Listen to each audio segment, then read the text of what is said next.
bahay tambakan. 15 mag-anak ang du'y nagsiksikan, nagtitiis sa munting barong-barong na sira-sira. Habang doon sa isang mansyon halos walang nakatira.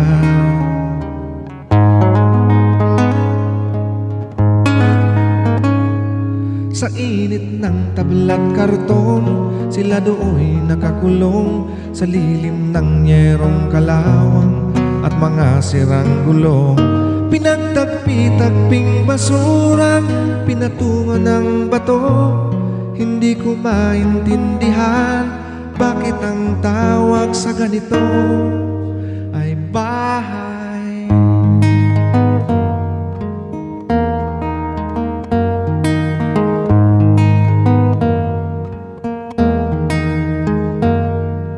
Sinulat ko ang nakita ng aking mga mata, ang kanilang kalagayan ginawan ko ng kanta.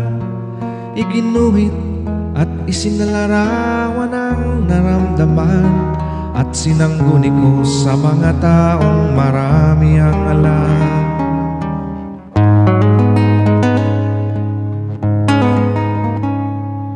Isang bantog na senador ang unang nilapitan ko, at dalubhasang propesor ng malaking kolehiyo. Ang pinagpala sa mundo, dyaryo at ang pulpito, lahat sila'y nagkasundo na ang tawag sa ganito ay bahay.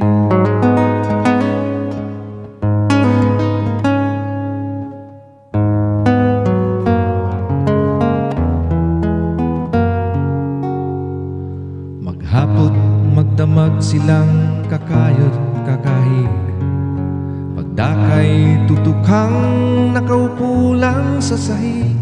Sa papag na gutay-gutay, pipiliting ihimlay, di hamak na mas mainam pang pahingahan ng mga patay.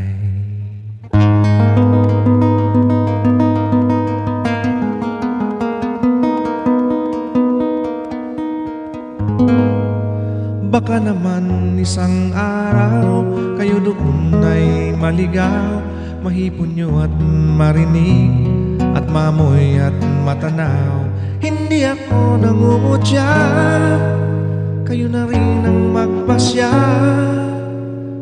Sa palagay ninyo kaya ito sa mata ng may likha